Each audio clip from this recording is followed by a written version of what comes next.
यह कहानी है एक ऐसे युवा आईपीएस अफसर की जो दुनिया के करीब 18 देशों में यात्रा कर चुका है, लेकिन विदेश में नौकरी करने में उसे संतुष्टि नहीं मिली, क्योंकि दिल तो हिंदुस्तान में था और वह अपने देश और समाज के लिए कुछ करना चाहता था। इस जज्बे के चलते उसने कदम वापस अपने देश की तरफ मोड़ दिए और देश सेवा के जज्बे को लेकर सिविल सेवा की परीक्षा में शामिल हो गया। किस्मत ने साथ दिया और पहले ही प्रयास में वह आईपीएस बन गया। जी हाँ, हम बात कर रहे हैं साल 2011 बैच के मध्य प्रदेश कैडर के आईपीएस अधिकारी रियाज इकबाल की। केरल के कोलम जिले में जन्मे रियाज इकबाल पढ़ाई में बचपन से ही तेज रहे हैं। आईटी इंजीनियर बनने के बाद विप्रो और माइक्रोसॉफ्ट जैसी मल्टीनेशनल कंपनी में नौकरी करने वाले रियाज इकबाल के पिता भी आईटी इंजीनियर और मां बैंकर रह चुकी हैं। आईपीएस बनने के बाद उन्हें मध्य प्रदेश कैडर अलाट हुआ और मध्य प्रदेश अब उनकी कर्मभूमि बन गया। मध्य प्रदेश के पन्ना, सिंगरौली, मुरैना और सतना में पुलिस कप्तान रह चुके रियाज इकबाल वर्तमान में एआईजी प्रशासन कार्मिक हैं। तो चलिए मुलाकात कीजिए युवा और दबंग आईपीएस अफसर रियाज इकबाल से। नमस्कार, आदाब। मैं हूं जुबैर कुरैशी और आप देख रहे हैं टी टाइम में आज आपकी मुलाकात कराने जा रहे हैं हम 2011 बैच के आईपीएस अधिकारी रियाज इकबाल साहब से। बहुत बहुत स्वागत है सर आपका। रियाज इकबाल साहब के बारे में बता दें कि केरल के कोलम डिस्ट्रिक्ट के रहने वाले हैं और आईटी इंजीनियर हैं। सबसे ख़ास बात जो है रियाज इकबाल साहब के बारे में बता दें कि करीब 4.5 साल विप्रो जो माइक्रोसॉफ्ट कंपनी है, विप्रो में काम किया 4 माह और करीब 4.5 साल माइक्रोसॉफ्ट में काम किया है। और सबसे जो अहम बात है, अब तक शायद किसी को नहीं पता होगी, आपको बता दें कि 18 देशों में आप काम कर चुके हैं एक आईटी के क्षेत्र में। 2011 में जब क्रैक किया है सिविल एग्ज़ाम्स, उसके पहले प्रयास में ही सिविल एग्ज़ाम क्रैक किया और अब करीब पन्ना, मुरैना, सतना समेत 4 ज़िलों में एसपी रह चुके हैं। तो हम बात करेंगे टी टाइम में और जानेंगे रियाज इकबाल साहब के अनछुए राज को। सर, किस तरह की शुरुआत रही? माइक्रोसॉफ्ट में 4.5 साल इतनी मल्टीनेशनल कंपनी में काम किया, विप्रो में काम किया, दोनों नामी ग्रामी दुनिया देश की और दुनिया की नामी ग्रामी कंपनी है आईटी के क्षेत्र में। 18 देशों में काम किया, अचानक से ये आईपीएस। देखिए, मैं 2004 में आईटी इंजीनियरिंग पास हुए थे। उसके बाद क्योंकि पहले से मेरे को टेक्नोलॉजी और जो कंप्यूटर से लगाव था, तो मैंने ये चूज़ किया था कि आईटी का इंजीनियरिंग करेंगे। आपको अगर याद होगा तो 2000 के करीब 1998-2000 के करीब पहली बार इंफॉर्मेशन टेक्नोलॉजी की इंजीनियरिंग भारत में शुरू हुआ था। उससे पहले कंप्यूटर साइंस, इलेक्ट्रॉनिक्स वगैरह थे। तो जब मैंने वो पास किया और उसके बाद मुझे कैंपस इंटरव्यू में विप्रो में मिला और तुरंत ही मुझे माइक्रोसॉफ्ट जैसे एक एमएनसी में काम करने का मौका मिला, तो मैंने अपॉर्चुनिटी लिया। उस समय यही था कि बाहर के देशों में जाए, टेक्नोलॉजी में काम करें, दुनिया देखे। पर 2 वजह है जो मेरे सिविल सर्विस में आने का। पहला जो था कि जब मैं बाहर के देशों में गया और जब 5 साल ये नौकरी की है, उसमें पैसे तो बहुत मिलते थे, पर उसमें मैंने रियलाइज़ किया कि वही काम डेली कर रहा है, कोई चेंज नहीं है। पैसे तो आ रहे हैं अपने ज़िंदगी में, ना हम दूसरे की ज़िंदगी में कोई बदलाव कर पा रहे हैं, ना अपने ज़िंदगी में कोई बदलाव हो रहा है। सेटिस्फेक्शन नहीं मिल पा रहा, सेटिस्फेक्शन नहीं है। और दूसरा, बाहर के देशों ने देखा तो समझ में आ गया हमारे देश में क्या होना चाहिए। हमारे देश की बहुत सारी चीज़ें अच्छे हैं और बहुत कमियां भी है। जब तक आप बाहर नहीं जाते हो, वो कहते हैं ना, जो कुएँ में जो मंडूक रहता है, आप जब तक बाहर नहीं जाते आपको समझ में नहीं आता है कि हमारे क्या अच्छाई है और यहाँ पर क्या कमी है। तो ये था। दूसरा एक वजह ये था कि मैंने लव मैरिज किए थे। उसमें मेरे पापा थोड़ा नाराज़ थे उस समय और मेरे पापा का बचपन से ही उनको सिविल सर्विस में जाने का इच्छा था, और क्योंकि वो थोड़ा गरीब बैकग्राउंड से था तो वो उस समय कर नहीं पाए। और उन्होंने, जब भी मैं स्कूल में पढ़ता था, कि हमेशा बोलता था कि सिविल सर्विस एग्ज़ाम है, उसमें ये होता है, करना है, पर मेरे को उसमें बहुत इंटरेस्ट उस समय नहीं लगा। तो पापा की जो इच्छा है उसको पूरा भी करना था, तो मैंने पहली बार अटैम्प्ट दे दिया जॉब के साथ में ही। और ऊपर वाले की ये है कि पहले अटेम्प्ट में ही हो गया। और मेरे पापा आए थे इंटरव्यू में दिल्ली में लेके जाने के लिए। उनकी जो चेहरे में जो खुशी देखा तो मुझे लगा कि दोनों मेरा काम हो गया। अब 10 साल हो गया मैं सर्विस में, करीब 9 साल हो गया। 10 साल होने वाला है, तो मैं बहुत सेटिस्फाइड हूँ और मैंने अच्छा ही चॉइस किया और मैंने दोनों एरिया देख लिया। अगर बचपन की बात करें, अगर अब थोड़ी बचपन की तरफ जाएं, यादों के झरोखे की तरफ जाए, तो बचपन किस तरह से रहा? जैसे कि आपने कहा फादर चाहते थे कि आप सिविल एग्ज़ाम्स क्रैक करें, सिविल सेवा सर्विसेज में आएँ। फिर ये भी बताया कि परिवार जो था थोड़ा सा गरीब परिवार से ताल्लुक़ रखते हैं आप, तो किस तरह की बचपन की यादें रहीं? देखिए मेरी पापा का जो ग्रैंडफादर है, पापा की जो पापा हैं, वो एक कॉटन मिल में डेली मजदूर थे। तो उन लोग 7 लोग थे उनके परिवार में, ब्रदर सिस्टर्स। सबसे बड़ा मेरे पापा था। तो उन्होंने बहुत स्ट्रगल किया अपने लाइफ में। वो भी एक इंजीनियर है। उन्होंने उनके जो ब्रदर्स और सिस्टर्स उतने अच्छे पढ़ाई नहीं कर पाए, पर उन्होंने मेहनत से, खुद की मेहनत से इंजीनियरिंग की, इलेक्ट्रिकल इंजीनियर है। तो बाद में उन्होंने IIT खड़गपुर से एमटेक भी की और फिर विदेशों में उन्होंने भी काम किया इंजीनियर के तौर पे। एक कॉलेज में लेक्चरर थे, प्रोफेसर थे। मेरे माँ भी जो है एक बैंक में कर्मचारी थे। तो ये उनका लाइफ मैंने देखा है और उन्होंने जैसे स्ट्रगल किया है, बचपन से ही मैं देख रहा था कि हमारे पास कुछ भी नहीं था, फिर उन्होंने पूरे घर हो, गाड़ी हो, हमारी परवरिश हो, वो सब उन्होंने कराया। तो वो एक बहुत बड़ा मोटिवेशन था। और मेरा ब्रदर भी, एक ब्रदर है, वो भी डॉक्टर है। तो हम लोग की दोनों की पढ़ाई, हमारे घर में पढ़ाई और खाने में कोई रेस्ट्रिक्शन नहीं होता था। खाना जितना भी अच्छा खाना खाना खाओ, और पढ़ाई के लिए कितना भी खर्चा करना, वो दोनों में हम लोग को कोई रेस्ट्रिक्शन नहीं था। और क्योंकि मेरे फादर भी बहुत बाहर काम किए, परिवार से दूर रहे, तो मेरे ऊपर भी और मेरे मामा के ऊपर भी बहुत ज़्यादा जवाबदारियाँ थी। घर का सारा काम देखना था, हम लोगों ने स्ट्रगल किया है। तो ये सब एक एक्सपीरियंस है, आपको सिखाता है बहुत चीज़ें, है ना। जब आदमी इस एक्सपीरियंस से निकल के आता है, जब वो कंट्रीब्यूट करता है अपने सोसाइटी को, जब नौकरी करता है, तब भी ये चीज़ें बाहर आ जाता है। केरल का जो कोलम डिस्ट्रिक्ट है, उसके बारे में थोड़ा सा बताइए, किस तरह का वहाँ का आबो हवा है, किस तरह का एटमॉस्फेयर है, किस तरह के रहन सहन है? देखिए केरल गॉड्स ओन कंट्री कहला जाता है और एजुकेशन में और हेल्थ सेक्टर में हमारे देश में सबसे आगे है। तो वो तो वहाँ पे जो हेल्थ केयर और एजुकेशन की फैसिलिटी तो अच्छा ही है। मतलब आपको हर 5 किलोमीटर में अच्छे स्वास्थ्य की जो सुविधा और एजुकेशन स्कूल भी अच्छा मिल जाएगा। बाकी वहाँ पे बाहर जाके काम करने में लोगों को कोई हिचक नहीं है। आप अगर केरल का देखोगे, वहाँ पे एग्रीकल्चर और इंडस्ट्री बहुत कम है, पर सर्विस सेक्टर में बहुत सारे लोग हैं। पूरे आप दुनिया के कोई भी देश में जाओ, वहाँ पे आपको केरल के आदमी मिलेगा। यहाँ भोपाल में ही आपको 1.5-2 लाख लोग केरल के हैं। मैं 4 ज़िलों में काम कर चुका हूँ। चारों ज़िलों में आप जाओगे तो वहाँ, जैसे सतना में, वहाँ पे एक अयप्पा का मंदिर है। केरल के लोग ही पूरे उसका संचालन करते हैं। इंडियन कॉफ़ी हाउस हर जगह पे है, सिंगरौली में है, मुरैना में है, पन्ना में है, सतना में, सब जगह था। कहा तो ये भी जाता है कि जो साउथ का इडली सांभर या मसाला डोसा सिर्फ केरल की वजह से ही फेमस है, लोग उसको नहीं। देखिए केरल के लोग, वही मैं कह रहा हूँ, मैं अभी राजस्थान में, गुजरात में मेरे जो बैचमेट्स काम करते थे, वो दूरदस्त जगह पे काम कर रहे थे। वो लोग फ़ोन करके बोलते, अरे यार केरल का एक आदमी यहाँ मिल गया। तो ये केरल के लोगों के, और अपने यहाँ पे मध्य प्रदेश में ये मैंने थोड़ा सा कमी देखा है। यहाँ के लोग अपने गांव छोड़ना नहीं चाहता। और गांव जब तक आप, मेरा मानना है, आप जितने भी महान आदमियों का ज़िंदगी देखे या जो भी जिसने भी तरक्की किया, कोई भी अपने गांव में रख के तरक्की नहीं करता है। हम जितने भी हमारे जो महात्मा हैं, आप देखेंगे, उन्होंने length and breadth of the country travel किया, चाहे धार्मिक गुरु हो, चाहे हमारे राजनीतिक गुरु हो।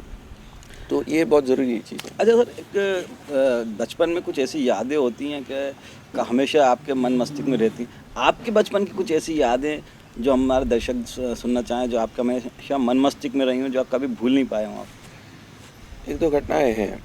अगर आप ऐसे पूछोगे, मैं शायद 4th क्लास में था, तो मैंने अपने एक फ्रेंड के पेंसिल जो है, अलग सा पेंसिल था जो जिसमें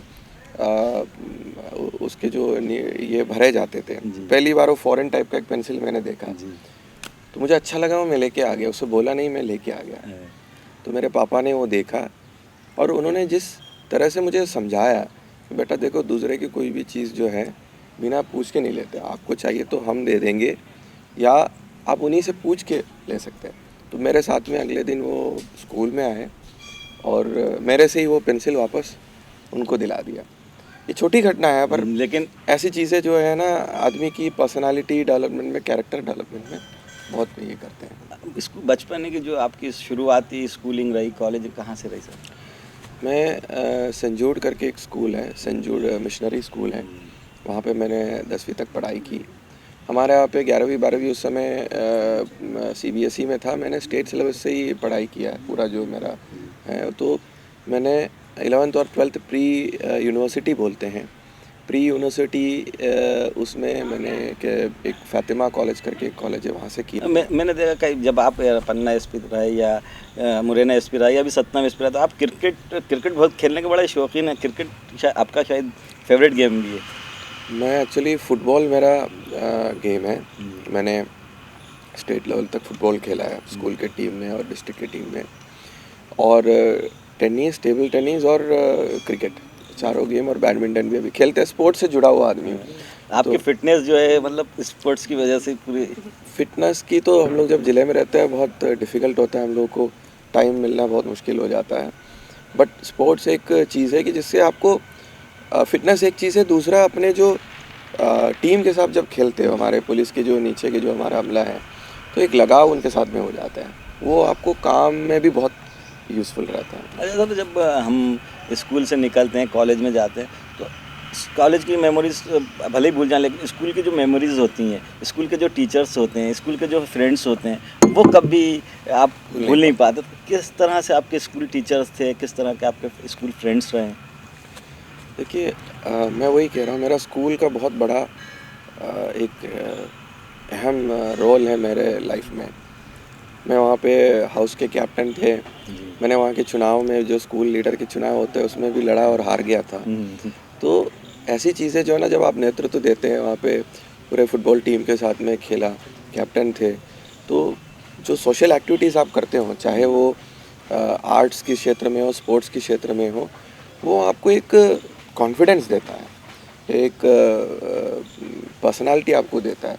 तो मैंने देखा मेरे ज़िंदगी में दो ही चीज़ें मेरे काम में आया। एक जो है कॉन्फिडेंस, आप बहुत कॉन्फिडेंस के साथ अपने बात रखो। बहुत बार मैं नीचे वाले को भी समझाता हूँ, अपनी बात हम नहीं रखेंगे तो कौन रखो। सही बात। मैं अच्छा, फादर आपके वो भी इंजीनियर रहे, IT से रहे इंजीनियर, मदर बैंकर्स रही। जब आप बड़े हो रहे थे, धीरे धीरे क्लास टू क्लास बढ़ रहा है, तो कभी ऐसा कुछ सोचा था कि IPS ही बनेंगे, या सबका बचपन में एक ड्रीम रहता है कि कोई डॉक्टर बनना चाहता है, कोई इंजीनियर? आपका किस तरह का ड्रीम रहा? अरे बहुत छोटे उम्र में ये लगता था कि हमेशा प्लेन जब भी जाते थे देखते थे कि पायलट बनना है। जी। तो ये बहुत दिनों तक चला रहा। फिर ऐसा थोड़ा बीच में आ गया कि डॉक्टर बनना है। जी। और जब 10वीं में आ गया, 9वीं में आ गया, 11वीं 12वीं में थोड़ा सा अपने सीरियस होने लगे, तब टेक्नोलॉजी से थोड़ा, उस समय कंप्यूटर और इंटरनेट इंडिया में आ ही रहा था। आपको याद होगा 98-95 में कंप्यूटर इंटरनेट आ रहा था, तो एक लगाव उसके साथ हो गया। और फिर उसी में पढ़ाई किया, फिर उसी में काम किया। और मैं मानता हूँ अपने को, बच्चे को खुद डिसाइड करना है कि क्या बनना है। नहीं, जैसे फादर इंजीनियर है, आपके IT इंजीनियर, तो फादर का इन्फ्लुएंस कितना रहा आप पे? क्या फादर को देखा देखी इंजीनियरिंग करी या IT के क्षेत्र में? तो वो तो मेरे मदर को मुझे डॉक्टर बनाना ही था। जी। तो उन्होंने जब 11वीं 12वीं में मुझे बायोलॉजी पहले लेने के लिए, हमारे कॉलेज में बायोलॉजी का जो ग्रुप था उसी लेने के लिए उन्होंने बता दिया। मैंने घर पे नहीं बताया, 2 महीने में मैं अपने आप चेंज कर दिया, मैथमेटिक्स है ना, बायोलॉजी छोड़ के मतलब। तो मेरा मानना है हमें खुद डिसाइड करना है हमको क्या बनना है करके, और मेरे घर में वो फ्रीडम था। अच्छा, अचानक IPS बनने का ही सोचा था, या IAS बनने का भी सोचा था, या अचानक से कैसा डिसीजन बदला? देखो एग्ज़ाम तो हम देते हैं कि कॉमन एग्ज़ाम होता है। जी। और मेरे पापा को मुझे पुलिस में ये पुलिस वाले बनना है, क्योंकि उनका हमेशा ये था कि IPS अधिकारी अपने कॉन्फिडेंस के साथ में, अपनी ईमानदारी के साथ में, अपने बात रख के काम कर सकते हैं। IAS में थोड़ा ऐसा होता है कि आपको बहुत सारे विभागों में काम करना पड़ता है, बहुत सारे चीज़ों में लगा रहना पड़ता है।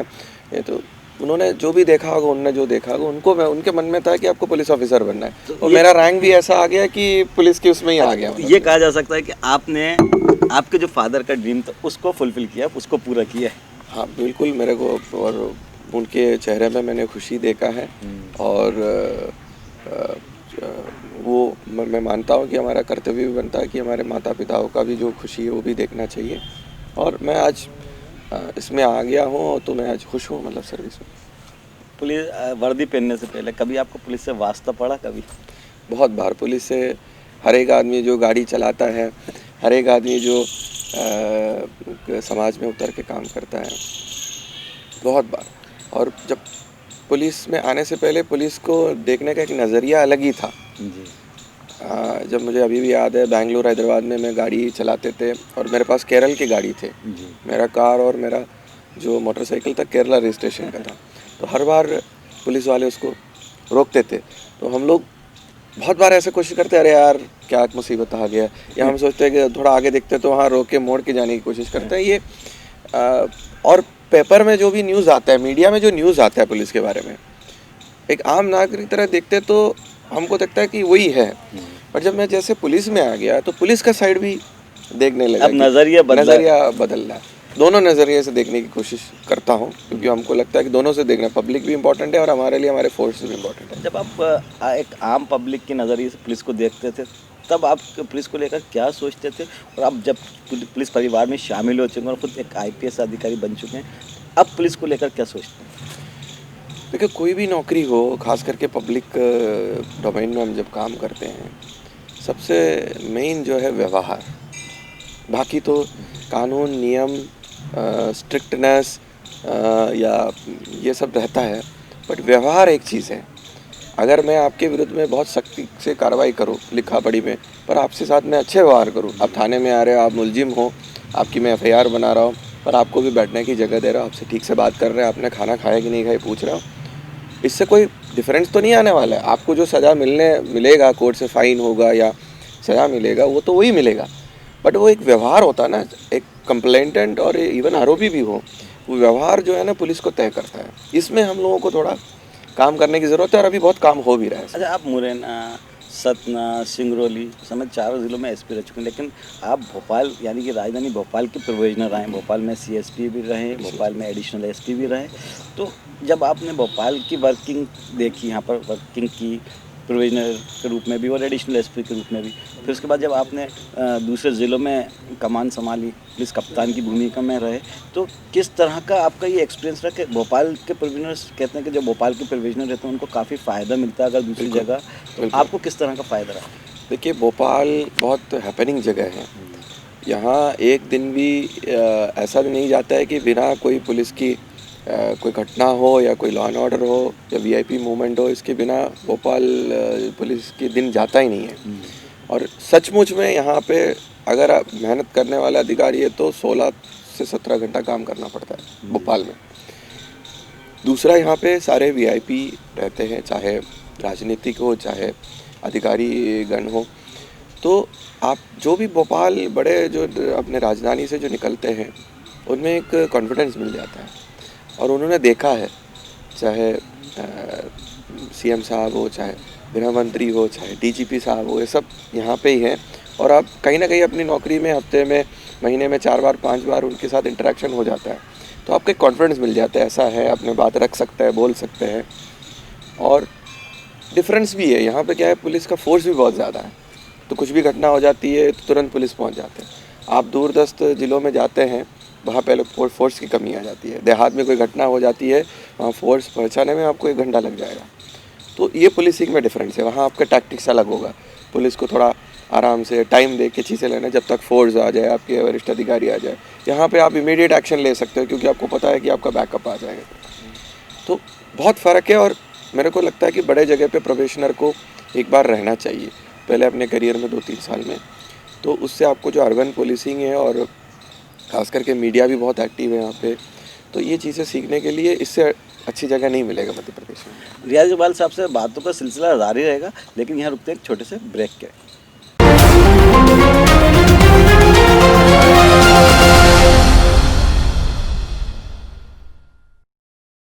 ब्रेक के बाद फिर स्वागत है टी टाइम में। हम बात कर रहे हैं रियाज इकबाल साहब से, 2011 बैच के आईपीएस हैं, और बात कर रहे हैं उनसे, जान रहे हैं उनके अनका राज। अभी तक हम बात कर रहे थे उनकी प्रोफेशनल लाइफ का, थोड़ी सी पारिवारिक लाइफ के बारे में जानने की कोशिश करेंगे। सर, जैसा कि आपने बताया कि आपकी लव मैरिज हुई, लव मैरिज के बाद जिस तरह की समस्याएं आती है, जो सामना करना पड़ता है, वो किस तरह का रहा आपका?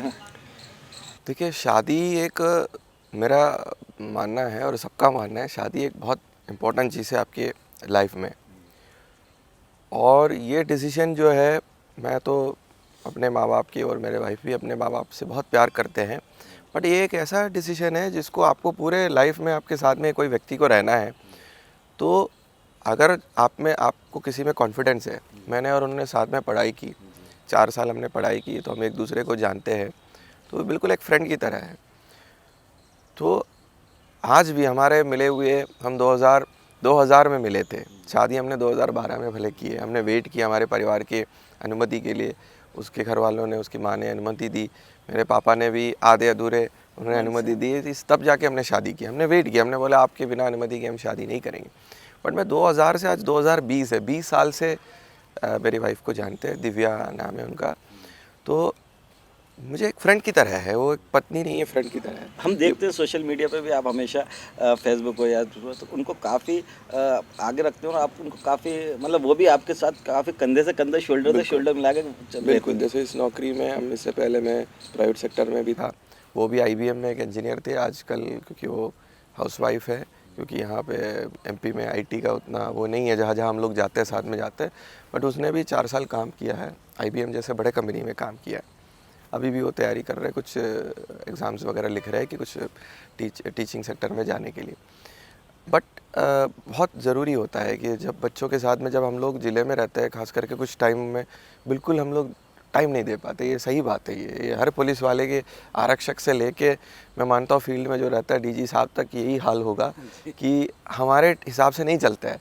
जब त्यौहार होते हैं हम टाइम नहीं दे पाते हैं। जब घर में सही कुछ कार्यक्रम हो रहा है या कुछ हो रहा है, उसी टाइम में मैंने रियलाइज़ किया कि 80% कुछ घटना हो जाती है ना। ओणम जैसे फेस्टिवल है केरल का हमारा, तो मैडम ने पिछली साल 2019 में तैयारी की थी, खाना वाना बनाए थे, खीर बनाए थे, सब बनाए थे, तब जाके बबली करके गैंग, डकैत गैंग थे सतना में, उन्होंने एक अपहरण कर लिया। फिर हमको उसी दिन जंगल जाना पड़ा और मैं 4 दिन के बाद लौटा। तो ये बबली गैंग से याद आया कि बबली गैंग जो सतना की थी बहुत बड़ी गैंग थी, और जो आपने इसको ब्रेक करा था या इसको कैच किया था, इसको काफ़ी पूरे मध्य प्रदेश में इसको काफ़ी सराहना मिली थी, बहुत बड़ा गैंग था ये।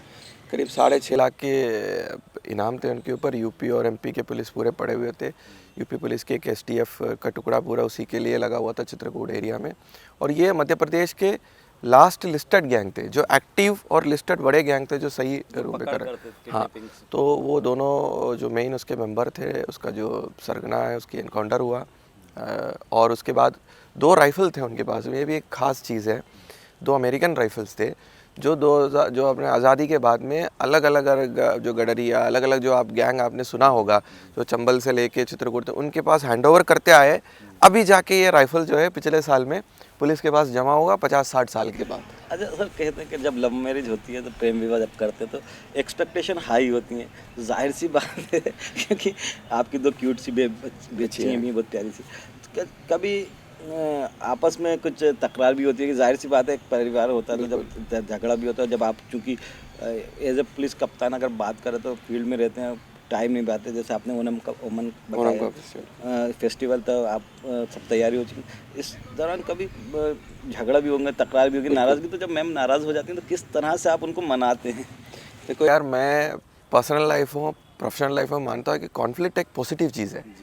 अगर हमारे वरिष्ठ अधिकारी नीचे अधिकारी के साथ भी, या हमारे घर में भी कोई झगड़ा होता है, कॉन्फ्लिक्ट जो होता है ना, मैं माइक्रोसॉफ्ट से आया हुआ कॉर्पोरेट सेक्टर का आदमी हूँ, तो वहाँ भी ये बताया जाता है conflict is a positive thing, क्योंकि उस कॉन्फ्लिक्ट के बाद जो चीज़ होता है ना, जो प्यार बढ़ता है। अगर आपका लड़ाई नहीं होगा तो प्यार भी नहीं बढ़ेगा उसके बाद में। आप मनाते कैसा? कोई कभी लॉन्ग ड्राइव पे ले जाना चाहते हैं या डिनर देखो घूम, हाँ, परिवार के साथ में टाइम देना पड़ता है, मूवी में जाना पड़ेगा, घूमने। अभी AIG PHQ में आ गया तो हम लोग को थोड़ा टाइम मिल रहा है परिवार के साथ में, तो ये देना ही पड़ता है। और उनको मनाने का मेरा हमको टाइम स्पेंड करना उनके साथ में, वो भी वही चाहता है। वो ये नहीं चाहता है कि बाहर ले जाना, दे वांट टाइम विद लेकिन अस। सवाल ये है कि आपकी 9 साल की जॉब में ज़्यादा मैक्सिमम आप फील्ड पोस्टिंग में रहे रहे। हैं, तो ये पहली बार मौका मिला है कि आप बिल्कुल, जो बिल्कुल। उसमें आप टाइम दे पा रहे हैं, लेकिन जो 9 साल का अरसा है उसमें किस तरह से एडजस्ट किया होगा मैम के साथ आपने, और किस तरह से मतलब लाइफ रही है? देखिए, पन्ना जैसे ज़िले में, पन्ना बहुत प्राकृतिक सौंदर्य के लिए जाना जाता है, तो पन्ना में हमारे घूमना, पन्ना टाइगर रिजर्व, वो खजुराहो भी बगल में थे, वो हमारा हो जाता था, हफ्ते में एक बार हो जाता था। पन्ना बहुत शांत ज़िले भी था। पर मुरैना सतना की अगर आप बात पूछोगे तो सही में मेरे पास टाइम नहीं मिला, और बहुत बार मुझे भी घर से सुनने पड़े कि ऐसा नहीं चलेगा, ये ठीक नहीं है। अब होता है मतलब, और हम लोग बैलेंस करने की कोशिश करता है। अपने नीचे वाले को भी मैं ये समझाता हूँ कि, और छुट्टी मैं हमेशा पुलिस वाले को देता हूँ। मैं कितने भी मेरा एडिशनल एसपी हो, मतलब मैं नहीं जा पा रहा अलग बात है, पर मेरा एडिशनल एसपी हो, एसडीओपी हो, टीआई हो, कितने भी संकट स्थिति में हो, अगर वो आके बोलता है सर मेरे परिवार में ये है, ये त्यौहार, ये 3 दिन 4 दिन चाहिए, मैं हमेशा देता हूँ। क्योंकि मेरा मानना है वरिष्ठ अधिकारी जब रहते हैं वो संभाल सकते हैं उस चीज़ को। बिल्कुल। अच्छा सर, कहा जाता है कि किसी भी सक्सेस मैन के पीछे या कामयाब आदमी के पीछे एक महिला का हाथ है, और अब जिस तरह से आप बता रहे हैं, आप कितना योगदान मानते हैं कि अपनी सफलताओं के पीछे मैम का? मेरे माँ और मेरे पत्नी का, दोनों का बहुत बड़ा योगदान है। आपको एक और चीज़ मैं बताना चाहता हूँ कि जब मैं तैयारी कर रहे थे, हम दोनों साथ में तैयारी कर रहे थे, वो भी हैदराबाद में IBM में थे और मैं माइक्रोसॉफ्ट में थे। तो जो आखिरी के 10-15 दिन में बहुत मेहनत करना पड़ता था, मेरा मेंस का हुआ था, तो उन्होंने पूरा इतना मुझे सपोर्ट किया। मेरा बाहर से खाना पहुंचाना, खाने की बात हो, मेरे क्योंकि मेरे को 15-20 दिन पूरा फोकस करके उसमें करना था, क्योंकि मैंने कोई छुट्टी वगैरह या कुछ भी नहीं लिया था। लास्ट का 10-15 दिन में बहुत मेहनत करना पड़ा था। तो उन्होंने बहुत मेरे को ये तो उस समय मैं बीमार में पड़ गए थे, तो उस समय मेरे वाइफ ने बहुत मुझे यदि उस समय हमारे शादी नहीं होते फिर भी उन्होंने पूरा मेरा ध्यान रखा कि भाई है ना इनको। तो वहाँ से लेके आज तक, मैं तो कह रहा 2000 से जब से मैं अपने पत्नी को मिला है आज तक, मेरे को, मैं थोड़ा सा लेज़ी आदमी हूँ। मैं आगे जाने के लिए मैं संतुष्ट रहता हूँ अपने ज़िंदगी से। जो मैं विप्रो में था मैं संतुष्ट था। मेरे वाइफ ने ही बोले यार अब विप्रो में क्या करोगे, अच्छे माइक्रोसॉफ्ट गूगल में जाओ, अच्छा तैयारी करो। फिर मैं तैयारी करके गया। मोटिवेट करते रहे। बिल्कुल बिल्कुल, अगर वो नहीं होता तो शायद मैं उधर ही रहता, उसी विप्रो में होता, बैंगलोर में या हैदराबाद में कहीं होता। बट उन्होंने मुझे बहुत मोटिवेट किया है। घर का होम मिनिस्टर कौन है? घर में किसकी चलती है? हम दोनों के चलते हैं, आजकल बच्चों का चलते हैं। आजकल बच्चे क्या होते हैं कि आपने अभी आजकल देखा होता है ऐड में भी, पहले एडवर्टाइजमेंट में टीवी में जो ऐड आता था उसमें बच्चे कभी नहीं दिखते थे। आजकल सारे ऐड में कार खरीदना तो बड़े आदमी को खरीदना है, पापा वगैरह जो मुखिया है उसको खरीदना है, पर बच्चों को ज़रूर दिखाएंगे, क्योंकि आज कल के डिसीजन में, घर के डिसीजनों में बच्चों का भी एक बहुत बड़ा अहम रोल है। हम लोग एक साथ डिसीजन लेते हैं, सोच समझ के देते हैं, और हाँ दोनों का मेरा बराबरी का है, और एकजुट होकर उसमें डिसीजन लेना पड़ता है। अच्छा, एक सवाल जो आता है कि आप सतना और मुरैना में एसपी रहे, और दोनों पुलिस की नज़रिए से देखा जाए तो बहुत टफ माने जाते हैं। तो किस तरह का यहाँ का अनुभव रहा, किस तरह का आपका एक्सपीरियंस रहा यहाँ का? देखिए, पूरा मध्य प्रदेश जब मैंने ज्वाइन किया, लोगों ने बोला हर ज़िला एक राज्य की तरह है, और ये बिल्कुल सही है। भोपाल का, पन्ना का, सिंगरौली का, सतना का, मुरैना का, मैंने लोग और पुलिसिंग बिल्कुल अलग ही देखा। आपको 1-2 महीने लगता है वहाँ जाके, क्योंकि मैं केरल से आया हुआ आदमी हूँ। आप हमारे बारे में भी सोचिए, बाहर से एक व्यक्ति आ रहा है, और हमारा संविधान का भी खूबसूरती देखिए। केरल का एक आदमी आज आपके साथ बैठ के बात कर रहा है ना, उन्होंने ऑल इंडिया सर्विस के बारे में सोचा, तो ये बहुत बड़ी अच्छी चीज़ है। मतलब तो हम जो जाते हैं वहाँ के कल्चर को, वहाँ का लोगों का समझते हैं, फिर वहाँ की पुलिस को समझते हैं, फिर हमको पुलिसिंग करना पड़ता है। मुरैना और सतना बहुत चैलेंजिंग है पुलिसिंग के हिसाब से, अपराध के दृष्टिकोण से, क्योंकि यूपी से जुड़े हुए एरिया है, डकैतों का प्रभाव रहा वहाँ पे। वहाँ लैंड बहुत फर्टाइल नहीं रहा, बुंदेलखंड जो है ना, पानी की समस्या है, तो लोगों में एक क्राइम की एक वहाँ पे एक पहले से एक वासना रहा है, वो धीरे धीरे से कम होता जा रहा है। तो बहुत चैलेंजिंग रहा, और हम लोगों ने एंजॉय भी किया। जब हमारे सबऑर्डिनेट्स ने पूरे साथ में दिया, मैंने देखा है कि बहुत रिजल्ट आता है जब पब्लिक साथ में देता है, जब राजनीतिक नेता अगर साथ में देता है, बहुत रिजल्ट मिलता है पुलिस को। कभी आपको ये अफसोस नहीं हुआ कि अच्छा खासा नौकरी कर रहे थे, माइक्रोसॉफ्ट में जॉब कर रहे थे, विदेश में लोग जो सपना होता है लोगों को विदेश में जाने का, आप 18 देशों में नौकरी कर चुके हैं, तो ये फिर एक पुलिस में आके एक छोटे छोटे ज़िले या रोज़ टाइमिंग नहीं होना, परिवार को समय नहीं देना, तो कभी कहीं ये फील नहीं आया कि पहले जॉब बेहतर थी इस जॉब से? ये सवाल ना बहुत लोगों ने मेरे से पूछा है और इसका जवाब मेरे पास नहीं है। मेरे को दोनों अच्छा लग रहा है। पन्ना में मैं कभी शहरी एरिया छोड़ के कभी रहा ही नहीं। मैं पहले यहाँ भोपाल में आया, फिर मैं ग्वालियर में, फिर मैं पन्ना आ गया अचानक से। तो पहले थोड़ा सा आपको लगता है कि आप कहाँ आ गए, क्या है करके। फिर जब आप उस लाइफ से जब आप जुड़ जाते हैं, देसी खाना खाने के लिए मिल रहे, ताज़े ताज़े सब्जियाँ मिल रही है, ये भी एक चीज़ है ना, पॉजिटिव चीज़ है जो आपको शहरों में नहीं मिलता है। तो ये इसके बाद फिर आपका नज़रिया बदल जाता है। आज मैं बहुत खुश हूँ और इस नौकरी में एक भी दिन बोरिंग नहीं होता है। ये हर दिन चैलेंज। हाँ, सिविल सर्विस की खासियत है। मैं जो नए लोग जो इसमें आना चाहते हैं, मैं उनको बताना चाहता हूँ। और ख़ास करके पुलिस की नौकरी में आपको एक मर्डर दूसरे मर्डर के जैसे नहीं होता है, कभी नहीं होता है। एक लॉ एंड ऑर्डर नहीं होता, एक जिला दूसरे जिले की तरह नहीं, एक अपना सबॉर्डिनेट या अपने वरिष्ठ अधिकारी वो दूसरे की तरह नहीं होता है। तो मैंने वो जो 5 साल में जो सही में मैं बोर हो रहा था जो टेक्नोलॉजी उसमें, अगर आप बोलेंगे तो हाँ, अच्छे जगह पर मिलने को मिलता है, घूमने को मिलता है, अच्छा सैलरी मिलता है। आज भी मुझे उसका एक 14 सैलरी नहीं मिल रहा जो मुझे उस समय 10 साल पहले मिल रहा था। बट देन ये भी एक चीज़ होता है। और यहाँ जाने अनजाने में हम जानबूझकर भी अनजाने में भी एक व्यक्ति की मदद करते हैं। और आप मन बना लोगे ना अपने एक दिन में एक व्यक्ति का मदद करने, इस नौकरी में वो कर पाता है। अच्छा सर, चीज़ और जो सबसे अहम बात आती है कि एक दौर तब पुलिसिंग अलग होती थी, क्राइम अलग होता था। आज जो क्राइम का पूरा सिनेरियो चेंज हो चुका है, तो आप क्या ऐसे चैलेंजिंग मानते हैं पुलिस के लिए जो सबसे ज़्यादा चैलेंजिंग है आज? देखिए, क्रिमिनल जो होता है ना, वो पुलिस और न्यायालय के हिसाब से चलता है। जिस जगह का न्यायालय और पुलिस एडवांस्ड हो, वहाँ का क्रिमिनल भी एडवांस हो, या क्रिमिनल एडवांस होने लगता है तो पुलिस को भी एडवांस होना पड़ता है। तो आज आप अगर देखोगे, क्रिमिनल को भी सारी चीज़ें पता है, साइबर की सारी चीज़ें पता है, फ़ोन में क्या होता है, सोशल मीडिया में क्या होता है, तो वो भी उस हिसाब से उसका यूज़ करने लगे। तो ये पुलिस के लिए एक चैलेंज है। पुलिस को एक कदम और आगे जाना पड़ेगा। हम रहते हैं हमेशा एक कदम आगे, बट जब वो एक कदम और आगे बढ़ाते हैं तो हमको भी 1-2 कदम आगे जाना पड़ेगा। ये हो रहा है मध्य प्रदेश पुलिस में।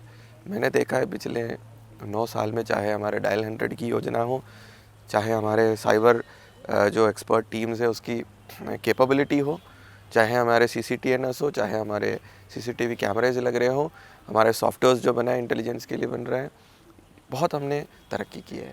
और पिछले 5-6 साल में सरकार ने भी बहुत बजट दिया पुलिस को। ये फील्ड में रह के जब मैं आया था उस समय भी महिंद्रा की जीप चलते थे, सही में चलते थे, और हम लोगों को बहुत सारी दिक्कतों के सामना कर। CCTNS नहीं थे जब मैं आया था, कंप्यूटर जो हमारे कंप्यूटर सिस्टम थे CCTNS नहीं थे। मैं गर्व के साथ कह सकता हूँ मेरे टेनर में 9 साल में मैंने देखा है कि मध्य प्रदेश पुलिस ने कैसे अपने कदम आगे बढ़ाया। लेकिन मुझे एक मर्डर याद है, आप जब CSP थे, एक मर्डर जो हुआ था बच्चे का, तो उसको आपने बड़े टेक्निकली जो उस तरीके से ही निकाला था, ट्रेस आउट किया था। देखो, ये करीब 9 साल पुरानी बात है। जब मैं प्रोबेशनर जब आए थे CSP थे उस समय, बहुत सेंसेशनल मर्डर था। एक छोटी बच्ची को गला काट के मार दिया था। तो वो बिल्कुल शहर के बीच में से डेड बॉडी मिला था। तो हमने 4 दिन में उसको डिटेक्ट किया। अच्छी बात है। ऐसे बहुत कहानियाँ हमारे पास में हैं। और मैंने देखा है कि हमारी टीम जब दिल खोल के काम करते हैं, पुलिस की टीम जब मन बना लेते हैं, जो कहता है ना कि पुलिस जब मन बना ले तो पकड़ ही लेता है, कहीं से भी वो पकड़ के ले आता है। और टेक्नोलॉजी पिछले 3-4 साल में मैंने देखा है कि 80% मामलों का खुलासा टेक्नोलॉजी से हो रहा है। सर, एक आखिरी सवाल आपसे ये है कि अगर आपको कोई एक मौका दिया जाए, चूँकि आप पुलिस परिवार का हिस्सा हो चुके हैं आप, कि पुलिस से में एक कोई चीज़ बदलाव करना चाहें, क्या बदलाव करेंगे? देखिए, पुलिस की नौकरी बहुत टफ है। ये मैं नहीं कह रहा हूँ, जिन लोगों ने रिसर्च किया है वो कहता है कि क्योंकि आर्मी को भी डेली वो काम नहीं करना पड़ता है जैसे डेली पुलिस को करना पड़ता है। अब पुलिस में अच्छा बुराई होते हैं और लोग भी होते हैं जो समाज, जैसे कहते हैं ना, समाज जैसे वैसे पुलिस मिलेगा। पर अगर हम हमारी पुलिस से अपेक्षा करते हैं कि वो अच्छे वर्दी पहने, आप भी चाहते हैं, हम भी चाहते हैं कि हमारे पुलिस वाले अच्छे दिखे, पर ये चीज़ भी हमको देखना पड़ेगा उसको क्या मिल रहा है। उसको वर्दी का अलाउंस आपको हैरान होगा कि 3 साल में 400 रुपये मिल रहा है आज भी। कुछ अलाउंस 20 रुपये 18 रुपये के आज भी वही है, सही कहूँ वो भी 18 रुपये का वही मिल रहा है। और हम अगर 24,000 रुपये 20,000 रुपये देखे, अगर उससे 20 घंटे के काम क्वालिटी काम निकलवाना चाहते हैं तब दिक्कतें आती है, या तो काम नहीं होता है या भ्रष्टाचार शुरू होता है। तो I think we need to take care of our force. उनकी अलाउंस के बारे में अभी हाउसिंग में बहुत बदलाव आया है। हम लोग जैसे रह रहे हैं वैसे घर में खुशी की बात है कि हमारे सिपाहियों को रहने के लिए मिल रहा है, और बहुत जगह पे हम लोग से भी अच्छा घर मिल रहा है, ये अच्छी बात है, होना भी चाहिए। वैसे ही मैं चाहता हूँ कि वो जो फैसिलिटी है हर पुलिस वाले को मिल जाए। उसकी तनख्वाह भी मेरा मानना है, ये मेरा पर्सनल मानना है कि उसका तनख्वाह भी 2 गुना कम से कम हर सरकारी कर्मचारी से होना चाहिए, है ना। सिस्टम बनना चाहिए उस ईमानदार आदमी के लिए। अगर 10% 20% हमारे पुलिस में भी ईमानदार आदमी है, उसके लिए सिस्टम बनना चाहिए।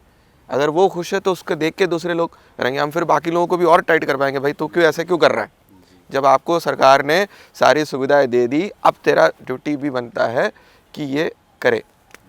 अदरवाइज़ उस जिन हालातों में हम लोग काम कर रहे हैं, बल की कमी है, अलाउंस की कमी है, घर की कमी है, तो हम लोगों को भी बहुत दिक्कत आते हैं उनको मोटिवेट करने में। तो मैं चाहता हूँ कि हर पुलिस वाले की ड्यूटी का टाइम जो आप कह रहे हैं ना तय हो जाए। एक दिन उसको छुट्टी सही में मिल जाए कि वो अपने परिवार के लिए वो कुछ प्लान कर पाए। मेरे बच्चे को कहीं ले जाना है, स्कूल जाना है, हॉस्पिटल ले जाना है, ये करके ये जब हो जाएगा ना, तब आप देखना मेरे हिसाब से पुलिस के व्यवहार में भी बदलाव है। जो गर्मी जो दिखता है ना उसके अंदर, वो कभी ना कभी घर पे जो खुन्नस होता है ना वो बाहर निकलता है। बट बदलाव आ रहा है, ये भी एक चीज़ है। मैं आखिरी में कहना चाहता हूँ, पिछले 5-6 साल में हमने बदलाव देखा है, और मेरे को पूरा यकीन है कि अगले 5-6 साल में आपको पुलिसिंग में और बदलाव दिखेगा। ये थे रियाज इकबाल साहब 2011 बैच के IPS अधिकारी, जिनसे आज हमने टी टाइम में बात की और जाने उनके अनकहे राजों साहब। सबसे अहम बात की रियाज इकबाल साहब ने कि पुलिस में बदलाव आ रहा है, और जो ज़रूरी भत्ता है पुलिस के साथ जो छुट्टी मिलनी चाहिए, कंपलसरी तौर से छुट्टी मिलना चाहिए। और एक जो अहम बात आई है सामने के 18 जो देशों में काम करने के बाद वहाँ उनको संतुष्टि नहीं मिली, लेकिन जब पुलिस की नौकरी ज्वाइन करी, पुलिस परिवार को ज्वाइन किया, तो वो अपने काम से संतुष्ट हो, क्योंकि ये जो संतुष्टि मिली है लोगों की मदद करने से मिली है। फिर हाजिर होंगे एक नए मेहमान के साथ, तब तक के लिए दीजिए इजाज़त। आप हमारे साथ जुड़ा, आपका बहुत बहुत शुक्रिया। नमस्कार।